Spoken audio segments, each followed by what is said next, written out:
Welcome everyone to the Rise podcast. Kwesi Millington here, and I want to thank my guest for today, Mark Bouchard. Am I saying your last name correctly? Yes. Okay, perfect. So I'm going to read your intro, and then we'll get into talking about some things here. So Mark Bouchard is a current member Yes. of the RCMP, the Royal Canadian Mounted Police here in Canada. He's assigned to the Williams Lake Detachment in British Columbia. He also has a position on the Emergency Response Team, which we called ERT, which is the equivalent of SWAT here in Canada. Mark has a specialty profile as a medic on the team, and prior to joining the RCMP, he worked for the Delta Police Department for 14 years, also in British Columbia, a suburb of Vancouver. Now, Mark, the reason why we connected, he has a passion for mental health and policing, which is based on his experience as a cop and his education. He was diagnosed with PTSD in 2015 and was unable to work due to a psychological injury. He was able to heal from that and now helping others as a peer support member and road to mental readiness instructor. If that's not enough, this year, Mark has completed a master's degree in leadership. Congratulations, from Royal Roads University, with a focus on police culture and police officer mental health. He has also spent the past 3 years writing a book about policing and mental health based on his experiences. The first thing I want to ask you is, when it says focus on police culture, explain police culture and what the public needs to understand about that. Yeah, sure. Well, first off, thanks so much for having me on, Kwesi. I really enjoy listening to your podcast, and reading your book was awesome as well. So it's a real honor to be on. Thank you. As far as police culture, I didn't, I think culture is one of those things that's really hard to define.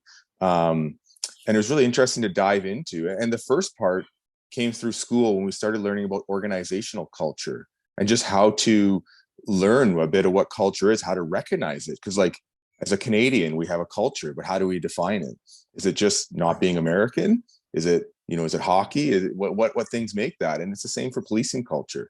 So what I ended up learning about policing culture is it's actually not a universal thing. It's basically an amalgamation of subcultures. So even within your department, within your agency, you have little subculture units, whether it's this patrol squad or that patrol squad. And you actually see it in the stats often, where one team really likes doing impaireds. They love setting up roadblocks. That's part of their culture. Mm-hmm. Some other team really wants to focus on drugs or whatever it is.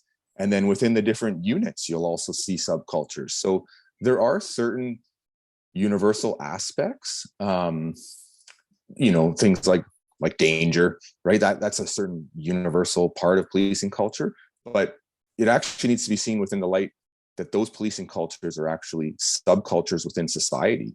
So if you look at like the different places in the world, say you go to a place like, Britain, well, the cops aren't armed, many of them, right? Because, well, people in Britain have less guns. If you tried to do that in America, it wouldn't work because there's so many people with guns. So you do need to look at it in the context of society as a whole. And it's been fascinating for me to then, having switched departments, you can see certain cultural changes or certain differences just in how we get by. So really, culture, the shortest form of how it's described by one of the experts is how we do things around here.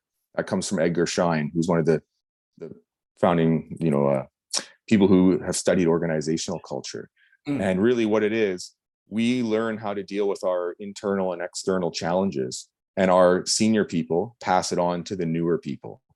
And that's actually a part of why I've started speaking about mental health, because when I started in policing, no one taught you how to deal with this. They taught you how to take notes. They taught you how to go deal with an impaired call, but no one taught you how to deal with the emotional pain of a next of kin notification, of a fatal car crash.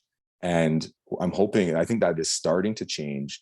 But I think with things like, this podcast and some of the work you're doing, and also what I'm trying to change, is we can start educating people on how to actually resolve the emotional pain that can come with it. So back to your, go ahead. Sorry. Yeah, no, I was going to say that's a good definition. I like the definition of culture, how we do things around here. And that's important to understand for the public as well. And I try to do this podcast especially when I speak to first responders, police officers specifically, to make sure I address things that are within policing and that the public and how the policing deals with the public, so that whether you're watching it as a first responder, you can get something out of it, or listening to it as someone, a member of the public, you can get more of an understanding of policing and bridging the gap, which you probably know is out there between policing and the public, which has always been there in some form, but now it's grown even wider. Something you said that really struck home with me just now is that the way we do things, some officers, some teams, they like to do impaired. They like to do traffic. We had a whole traffic unit when I used to work in Richmond, and their whole thing was going out and giving tickets. So the reason I mention that is when an officer stops someone and that person says, "Oh, you just love giving tickets. All cops love giving tickets." Well, you're wrong, but there are some cops that love doing that particular aspect of the job.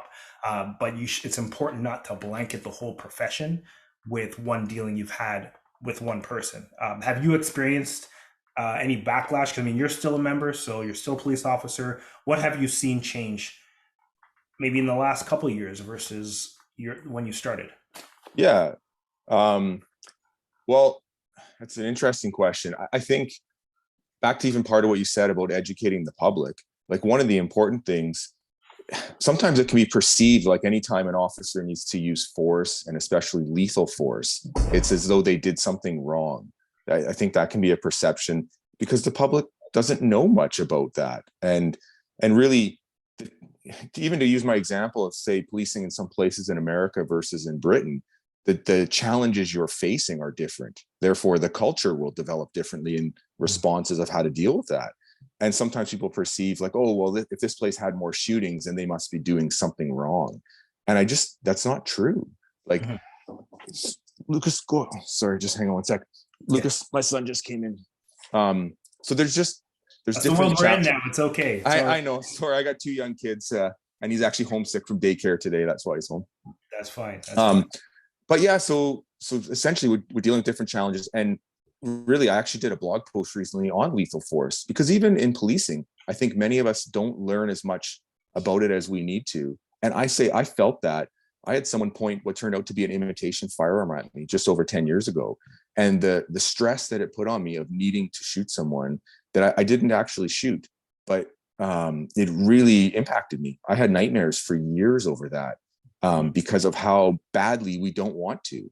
And then only after that, I started reading books like, Lieutenant Colonel Grossman's On Killing and On Combat to understand the impact of lethal force decisions. And now since then, I've talked to so many members where they have essentially a lethal force situation. Someone's coming at them with a knife and they stop at the last second and drop it. And the person's a half a trigger pull away from using lethal force. And it really impacts them, even though they didn't actually use lethal force.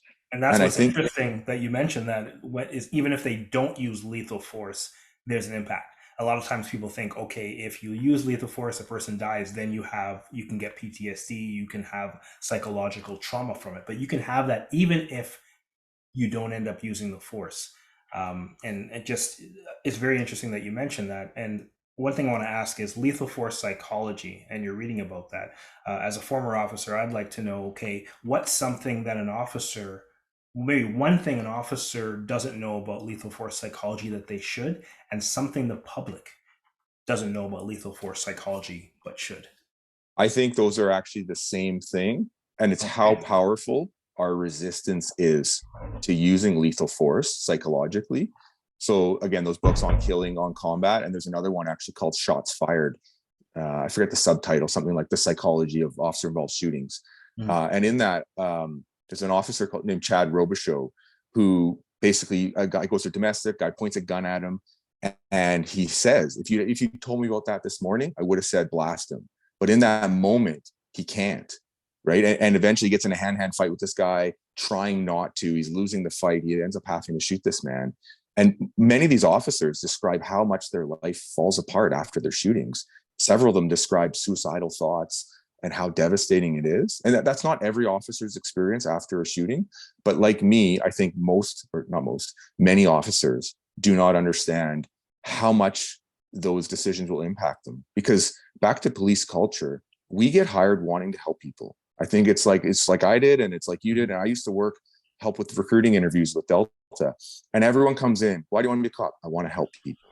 And then you go out in the world, and sometimes helping people and saving people means needing to use force, and even lethal force. And that can really impact people. So I think as a society, when we hear about shootings, we never hear the details right away. Like, it's always, hey, there's an investigation. And then there often can be this assumption that the officer's done something wrong. Mhm. And even some media scrutiny. I mean, with what you would experience with your case, I can only imagine.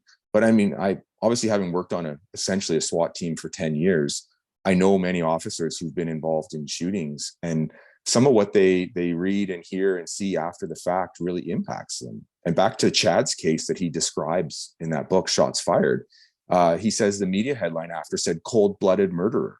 Like, here, you desperately don't want to use force. It hurts you to do it. Like, psychologically, some people carry this for years, and then you're told what a bad human you are when all you wanted to do was go and help people. But I think the public doesn't understand our realities of our world, that how much danger there is out there. And that's important that you mentioned that, and thank you for doing that. I mean, just an officer that uses lethal force and is justified to use lethal force, they're not a cold-blooded murderer. They got in to help people. And it's interesting that you use that exact term, because that's something that I've been called numerous times, cold-blooded murderer, even by people in the teaching profession. I speak to educators and students now, and there was a teacher that called me that via email. Unfortunately, someone in the teaching profession responsible for our kids called me that, and other people have called me that as well too. And I've always it's always stuck with me, because unlike a shooting where the person's going to die, when I was involved in the airport incident that many people have read about, I didn't know he was going to die. It was really just, okay, use the taser, stop the threat, get him under arrest. And it was a shock to me that he died. And then people turn around and say, cold-blooded murderer. Yeah, you went in trying to kill this guy. It's so strange. And I feel for officers that have to deal with being called those things when really at the back of their mind they're trying to help someone. And unfortunately, when we get in a career where we're trying to help some people and we have to hurt people sometimes, there's just a mismatch psychologically there. Could I I appreciate you ask? mentioning that. Could I ask you something, Kwesi? Yeah. Well, I guess, could you share with people what that was like for you? Like, in those moments, for those people who don't know much about like what it's like to be a cop, when someone says that to you, like, what's that like for you? Yeah, it's a hurtful thing. And I mean, it's almost like if you're in a relationship and you're totally faithful to your wife and someone says you're unfaithful and you're cheating or you're lying or you're doing things. That's a more minor example of it, but anytime someone calls you a name that rubs against who you think you are, or who you are, or your personal values, it's hurtful. And it's not hurtful in the sense that I'm going to go get that person, or I'm going to stop doing what I'm doing. But there's a piece of me that wants to reach out to every single person and sit down and say, hey, let's have a coffee. Let's talk about what you mean by what you said. And let's get down to the heart of it. And if you still leave after our coffee, after our conversation, and say that's a cold-blooded murderer, then obviously I haven't communicated myself effectively. But I guarantee you, let's sit down, let's talk, and that term won't be in your head anymore. And that's what I would like a lot of people to do in the public with police officers. It's probably never going to happen. But if you just got to know someone, it's a snap judgment based on what you see on the news. And that's what's happened a lot. And that's why I try to have people like yourself, positive role models in the policing profession, on here to show, hey, listen, we're human beings. This is what we deal with. Let me try to help the public understand this and help officers deal with the things they go through. Yeah, I think that's huge. It's that often what happens is people sit down and talk to someone like you or myself and have just a normal conversation and come across like, oh, you're one of the good ones. And it's like, no, this is like, most cops are just like you and me, and they're just good, normal people who want to serve and help their community, and they don't want to do any harm. They don't want to hurt anyone. And they're put into situations where that's the reality of the situations we face. How often are there shootings? How often are you reading the news of a drive-by, a shooting, or someone, these are, the reality is there's a lot of violence out there. And I'm thankful that much of society does not need to know about it. But I've had times I've gone to 3 shootings in one shift, right? Like that's a reality out there at times. So we just need to, I think, help educate the public a little bit. And I think, back to the basics of policing, like Sir Robert Peel, the public are the police and the police are the public. And ultimately it's on us to help educate the public a little bit about what we're doing, what we're facing. I think if we could actually put out some sort of, within 7 days, whatever, some reasonable time period, a little more information about these kind of situations, we would have more support from the public because they'd understand what we're facing. And I'll give you an example, but you probably heard of the Starlight Casino hostage taking shooting back probably about 10 years ago, 2012-ish. One of my friends was involved in on the emergency response team, had to shoot someone who pointed a gun at him. And eventually he got charged with second-degree murder. Like, they literally went out, rescued a hostage, put themselves in between him and her and the suspect to save her without shooting this person. Eventually he points the gun at them, gets shot once, and the police officer gets charged with murder. But it's because of the public pressure on these kind of situations when they're not informed. And I think if we did inform the public of these things sooner, like, the public wouldn't stand for it. Eventually the victim actually came out. There was a headline in the news, was like, "Set my hero cop free," because of how wrong what was happening was. And that's the key thing that has to happen. Like, I mean, and you can continue with the story in a second, but just, we need to find a way to do that. And maybe this is a case where a case where this happened. Someone got on and explained to the media what happened during that particular call. Yeah. Well, I mean, eventually they dropped the charges. I think essentially there was no way they were ever going to win that case. I mean, it's so wrong that the officer was charged. It's an absolute travesty of justice. But it was just, in my opinion, public pressure to charge cops. And I think the investigative environment has changed very much, in British Columbia. And there's more independent oversight, and independent oversight's a good thing.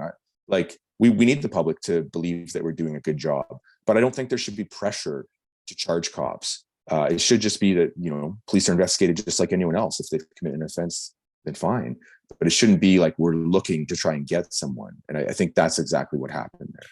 Yeah, and as you know, I'm extra sensitive to that particular point, because that is what happened to me. I mean, there was a death at the airport, and I was involved. 3 separate police forces looked at our case, said, "Hey, listen, these guys did their job. They did nothing wrong." And then a prosecutor was hired, and they went through and they dug through after the inquiry, and public pressure, in my opinion, was the reason I was charged, the reason the 4 of us were charged, because they needed to find something. So the perjury charge was all they could lean on, and that's the direction they took. There's a book, I think it's called The Courageous Police Leader, and I forgot the name of the author. And he described a use of force incident, and I think it was in Arizona, where I'm not sure if it was lethal force was used, but it was either close to lethal force or lethal force. And the police chief got on television and gave a media report saying, "Hey, listen, this is what the officers saw. This is why they did what they did, and it was justified." And that's my nutshell version of what was said. And everybody was like, "Okay, we get it." And this is a courageous police leader. Now I wonder what would happen if that happened more often, right? We see something on the news, the public makes a judgment. 7 days later, even if there's evidence, even if there's things in court that are pending, hey, what can we tell them? We have to have something to say, okay, listen, when officers see A, they do B. And in this case, they saw something, and this is how they would have reacted according to their training. I don't know what's going to happen in this case. There's more evidence to be looked at until it all comes out. But hey, just so you know, this is what's seen, this is what they deal with, and this is what normally happens in a situation like this. So they can give a generic statement, even if they can't discuss the case. Yeah, I think that absolutely convinced that we would start to heal the divide between the public and the police if there was more openness, and we saw some of these heads of police forces, if you will, on television doing this, or even shift supervisors, somebody.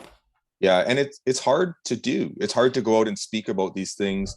I think there are people who essentially have a confirmation bias. And anytime they see use of force, oh, that's just, that cop wanted to, or like they have no, basically they have no understanding of what they're saying. Even people that are being used as experts in the media often are not actual use of force experts at all.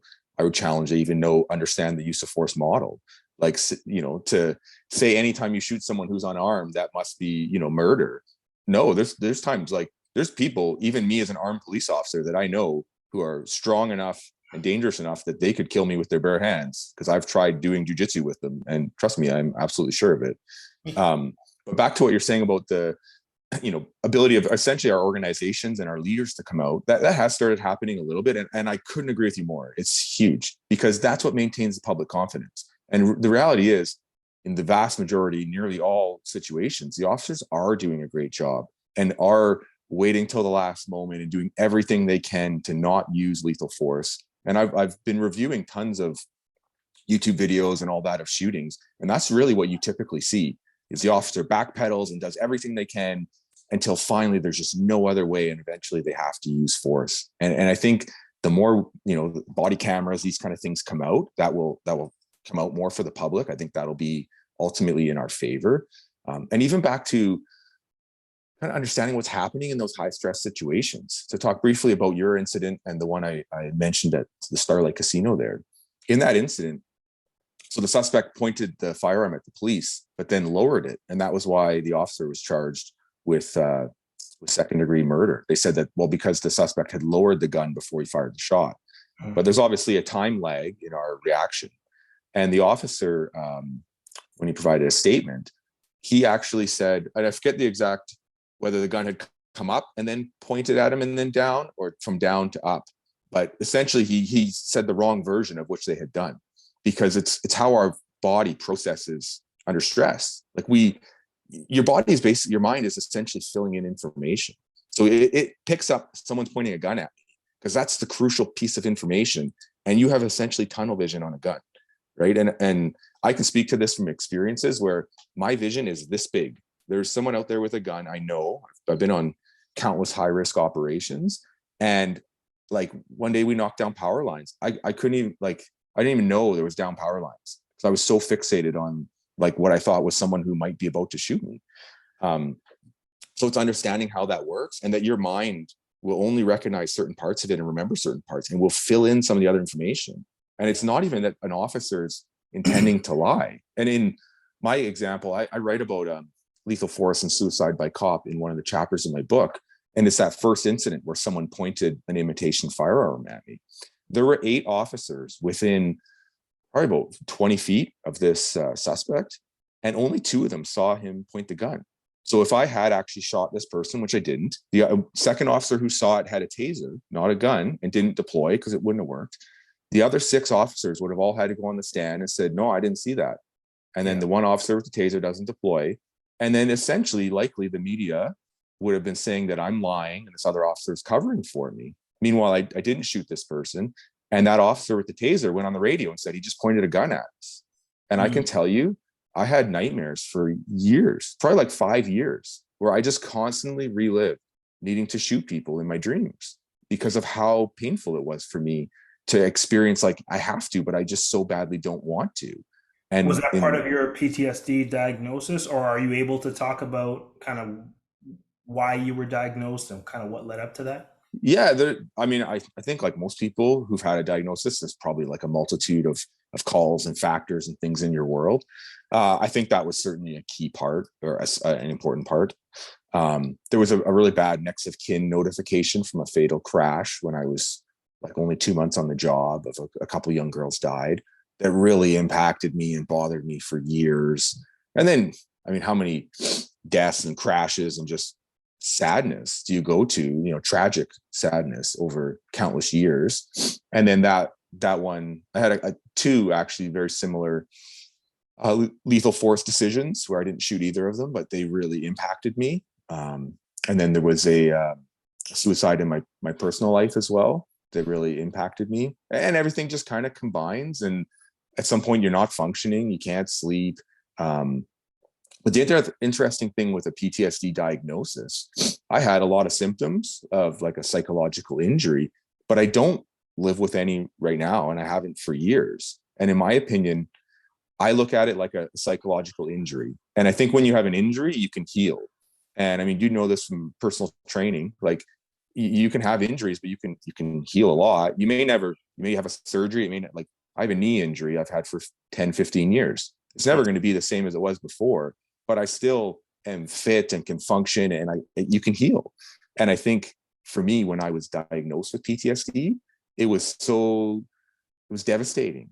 It was like my life fell apart. Like, oh my God, I went from thinking I could do anything that I can't do anything. And there was so much shame and stigma and all these things around it. And that's why I want to speak out about it and share more about it. I actually, as part of my healing, I have about 40 pages of journaling, which I know I've heard you talk a bit about journaling. And it was just a friend I had so much trust for. He's like a mentor of mine who said, just send me an email. Like, just write about what you're thinking, of what's going on. And I wouldn't have done it. Like almost anyone in this world has said it, I would have said, I'm not doing this. Like, I'm not interested in that. But it's because you have that trust. You try it. And I actually think it was a huge part of my getting better, was that ability to just express what's in you, express that negative emotion, and then to let it go. And many of those things that I've mentioned here, I can talk about them now, and they don't carry the same emotional pain. Like, there'll always be sad events that I've experienced, but they don't consume me the way that they did. And really why I started writing my book was being like, we need to teach this stuff to cops, and we're not. And it's not just cops, like 80-90% of the stuff is for people, like, and many other paramedics and nurses and doctors and corrections and fire and all these things, military. It's very similar. Like, policing has the parts about police culture, it has the parts about lethal force, but things like moral injuries, like, look at your experience with the airport. Like, I didn't know a thing about that, but I didn't know that getting stabbed in the back by the people you trust was going to be way more hurtful than anything some suspect on the street could do. And I think in your experience, like we need to get taught that stuff ahead of time, because when I learned how to just label those emotions and describe them, it took the pain away. And like, I could let go of the anger, and it stopped consuming me in the way that it did. Can you talk more about that? Just because I think there's a lot of people, whether it's officers or other first responders, that are dealing with things, and maybe they're dealing with it and medicating in a different way, whether it's substance abuse or other things. What's the first step to kind of healing? Is it writing some things down? Is it talking to a friend? What is it? To me, it's essentially like psychoeducation. It's us being able to be taught these things to look out for ourselves, because I don't think it can just be that like your boss is watching you and going to notice.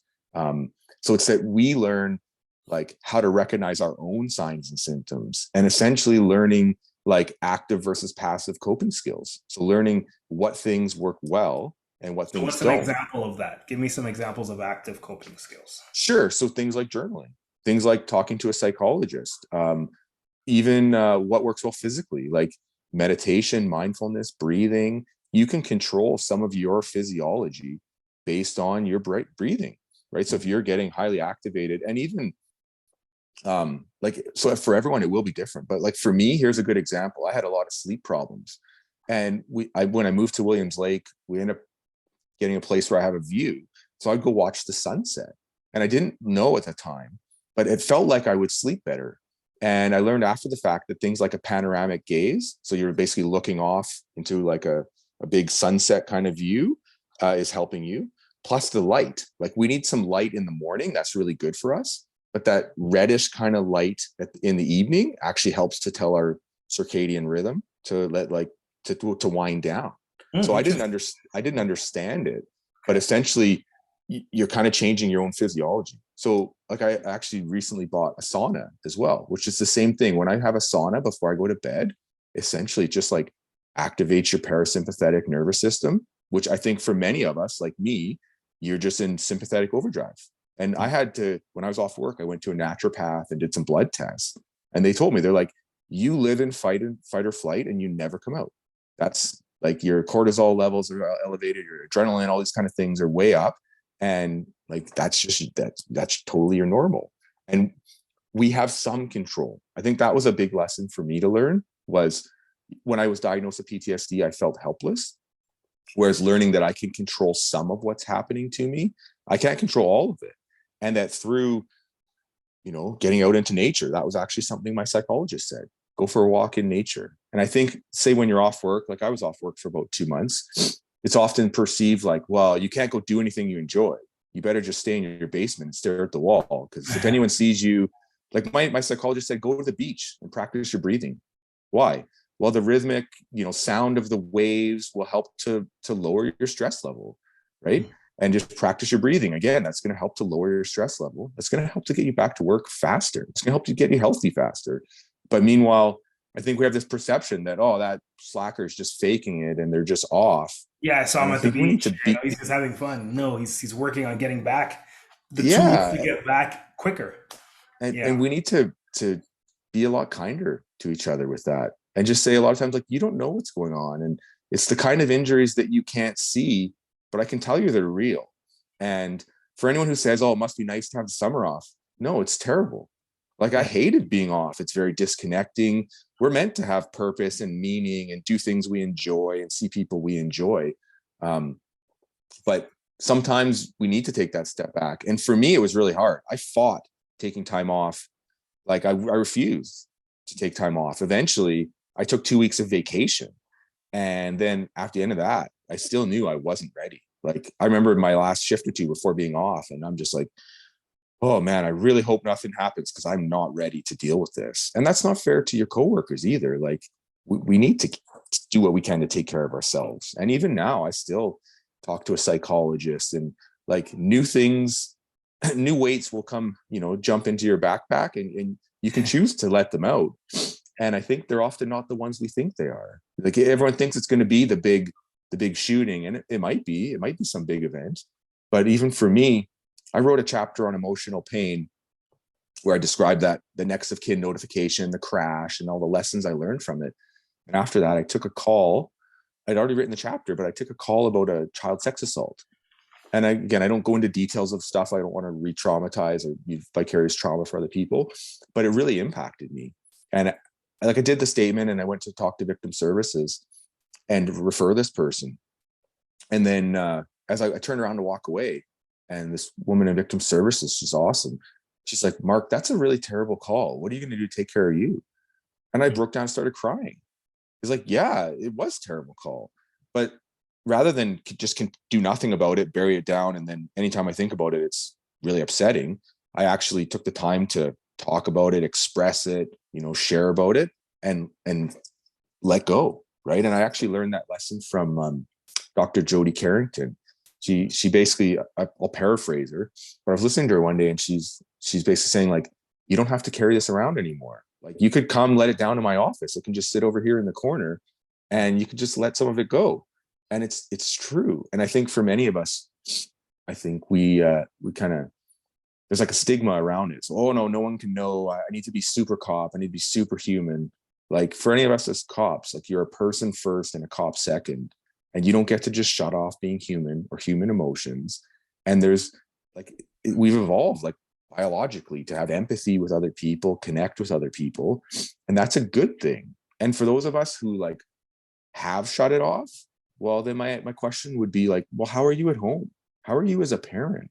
What, like, if that's the trade-off, is like, I won't feel pain at work, but then I can't tell my kids I love them. I don't want that trade.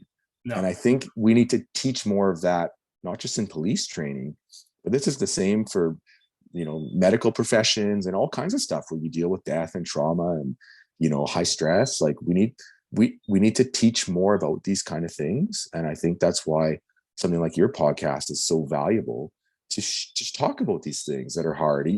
I've listened to most of your episodes by now, and you have some awesome guests who really share the hard parts. That's the important part, is when it gets hard. Let me ask you this, Kim. You have so much wisdom to share, and I'll get you to talk about your book, when it's going to be released, title, and everything, before we end here. Advice for someone thinking about getting into this career, policing, or someone about to start, to protect their mental health. Oh, that's a great question. Well, the first one would be kind of like know your why, understand like purpose and meaning, and like you got to go in wanting to help people. And as hard as it is, because you might not always feel like you are, you're going to go through some pretty hard things. I kind of describe it like there's days I can't believe they paid me to do this today, and there's days you can't pay me enough to do this. Like there's two mixtures. So having that purpose and meaning, and if you can come back to that, it can help you get through a lot. I know you quoted Viktor Frankl in your book there, but understanding the power of meaning, like to get you through hard times, because there will be hard times.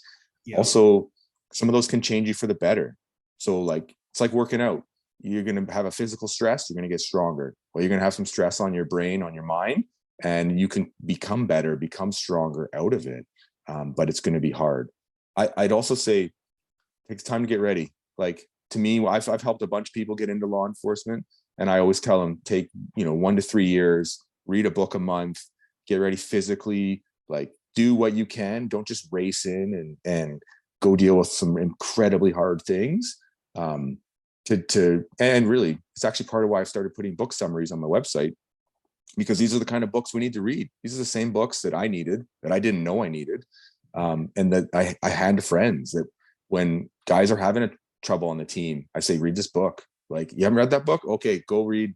Start with Emotional Survival for Law Enforcement. There you go. It's the best book for a cop. That I was given that book by a police psychologist. And man, I read it probably once a year. I've given it to every recruit I've had. I've And probably given it to who's that written by? Dr. Kevin Gilmartin. Kevin I've Gilmore. probably given it to 50 cops in the span of my life. And every cop needs to read that book. Explains about police culture, about a bunch of what's happening, a bunch of how all the other roles in your life start to go away. You go from being a dad and a husband and a hockey coach and all these things to just being a cop. The cop role takes over, and you can become really jaded and cynical. And I've watched a lot of people get into policing, and I've seen some changes in people. And it's hard because we deal in negativity all the time. That's all you're doing. Someone had a bad day, you're arresting someone, you're writing them a ticket. It's all criticizing. It's all just negativity and a lot of hard times. So it's really important to understand what's happening and to be able to kind of stay balanced and stay healthy for yourself. Well, I hope a lot of rookies get to meet you, or people getting into the profession, because I think that would be so helpful for them to learn that. I'll know your why, and I like that you said come back to it, because it's easy to jump into the job and say, yeah, I want to help people. Da da da da. You're full of energy and full of that why, but talk to some officers 10 years down the road, 5 years down the road, 1 year down the road, depending on what you deal with. You got to come back to that to re-energize you, return to that why. And also that you're giving out the book, you're giving out information to people. Talk to me about psychological help. I know you said you've seen a psychologist. What are your thoughts on whether this should be something that all officers should do as it's needed after each incident? What are your thoughts on that? Yeah, absolutely. It should be mandatory for everyone to go. And I don't mean go as in the psychologist reports back on you. I mean just that everyone needs to go. It's something I put off for a long time. I think there certainly was a stigma around mental health and policing and around those kind of things. Like no one wants to be seen as weak or crazy. It's crazy not to go. I look back to, and I draw a lot of my inspiration from books, but Romeo Dallaire has a book, Waiting for First Light. An awesome book where he shares his journey of PTSD and the hardships of what it is. And the biggest lesson I turned from his book was don't wait to get help. Like stay healthy from the beginning. It should be every cop needs to go while you're in training. And then, you go again while you're in field training, and then you go again to pass. And then just becomes a habit. And I think we'll be a lot healthier because of it. And again, I go somewhat regularly. It's not like I have to do it every month. I kind of use it as needed, but I also know like to keep going, and to find the right person for you. I've talked to numerous different psychologists. You don't want to find the psychologist for you, or the psychological professional, whatever it is. I've talked to registered clinical counselors too, but you don't want to find that person when you're already really struggling. And I'll say, when I was off work and I was having a really hard time, I had found a psychologist, and I showed up for my appointment, and you're waiting all week and you just want to get better and you're so upset. And I showed up and they forgot about my appointment. They weren't there. So you know what? It'd be one thing if you'd already worked with this person for 10 years. You'd probably be a little more, but when you're devastated and you're just desperately want help, dude, I was crying. I was devastated. Mm. Like, and you can't you can't work with someone if you can't trust them.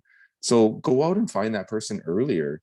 And yeah, I think it's incredibly valuable. And I think we will get to the point that we all must go and need to go. It's good for us, but I just don't think we're there yet. And even as an organization, I don't think we can afford not to invest in this. How many people are off duty sick, are off injured, only work a few years and then can never continue?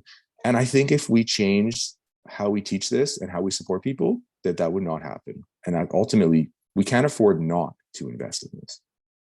And I totally agree with you there. Almost, I mean, it's like you say, being in shape.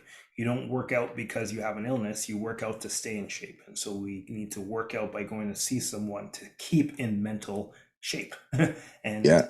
I think you're right. I think at some point we're going to see it, and I do see some forces that are pushing to have it done more regularly. It's a mandatory thing, and like you said, if you've done NOKs, next of kin notifications, shootings, the stuff we see, like you said, is not normal, and we need someone to bounce these things off of. And you're right. Try different people. I know when I saw a psychologist in BC. It didn't work for me. There was not a fit, but I didn't give up. I found someone here in Toronto that was more for me. And I had a couple people suggested to me from the force that I didn't like either. So play around, find the person that works for you. I want to, in the interest of, go ahead, go ahead. I just want to touch on one more thing there. Yeah. The surprising thing is officers want this. I actually just, as I was completing my master's, I did a research project and interviewed a bunch of officers. And I was shocked, at how much stigma there still was around mental health and how many officers, even ones who've never talked to a psychologist, saying, we want it to be mandatory that everyone has to periodically or at set intervals, which to think they already can go for free and it can already be anonymous. But what they want is they want it to be destigmatized. They want it to be normalized. And I think that's an important lesson even for our organizations to hear, because I don't know many things that a bunch of cops all want together at all. Like none of us want to be told what to do. The fact that we want to be told to go and these people aren't already going is powerful evidence that we need to change that. Yeah, and you're absolutely right. Actually, if it's mandated, and people might say, "Okay, well, just go. Why do you care if it's mandated?" We care because if I say to you, Mark, I went to see a psychologist the other day, and you didn't, and my other partner didn't, you look at me, and I think you look at me as weak because I went to see a psychologist. But if we all had to do it, like, "Oh, you went to see your shrink last week," it becomes a normal conversation. Well, and And to tie that back in, that's police culture. That is changing police culture. And back to the definition of culture, it's when the senior people teach the new people how to deal with internal and external problems. That's effectively what we're doing, and that's why I want to talk about this and why I think it's important what you're doing is we are changing culture. Culture just takes a long time to change. yeah, yeah, and I hope we do it together. Well, I'm so excited that we met. And for those listening, Mark reached out to me. We hadn't met before, and I'm learning so much from you. The wisdom. I'm going to go back and read some of these books that you just described, and I'm definitely going to read your book. So tell everyone where they can find you, where they can get your book, or when it's coming out, and just how to connect with you. Yeah, thanks a lot. So I have a website. It's just my name, markbouchard.ca. I've started a blog on there. So I have a couple topics, just an intro one and a one about lethal force so far. The next one's going to be about emotional pain. I have a few more in the works.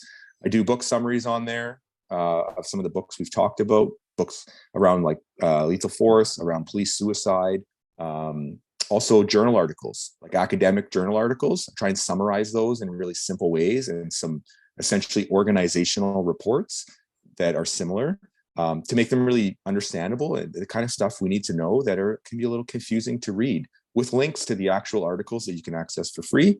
So there's that. I'm working on my book. It's mostly written. I'm just in an editing process. It's called Setting My Sights on Stigma. And I'm really excited. I share a bunch of my journaling. I share kind of like I start with a story. I just share that story. It's easy to remember, kind of captivating. And then I share what I learned about those topics. So things like stigma, police culture, lethal force, post-traumatic growth, suicide, or organizational stress, moral injuries, even a chapter all about sleep. Like I didn't know anything about sleep until I couldn't sleep, and I just started following experts, and then I just try and translate a bunch of what they say into the sleep science that we should all get, that most of us don't. So you can go to my website. There's a place you can sign up for the book to be notified once it's out. I don't have an exact release date yet. Probably sometime early next year is my hope. But I'm still working full time, got the kids, got overtime. So and now that I'm done my master's, it's a little more time to put it in the book. And I really just want to help people, which is why I was so excited to reach out to you. Listening to your podcast has really helped me, and reading your book was so inspiring. A lot of the same authors have really inspired us. I love how you used all the quotes and you share the hard parts. And that's what I'm trying to do. That's the kind of stuff that I needed 15 years ago when I started this job. And what I'm hoping to do is to pass on the things that I've learned that I wish I'd known. So I really hope it can help people as well. Well, I couldn't have said it better myself. Thank you very much. MarkBouchard.ca. Go there, connect with him, get his book. Whether you're in law enforcement or not, I think it's going to help a lot of people. And thanks again for being on the podcast. Thanks a lot. Awesome to chat with you. It was an honor.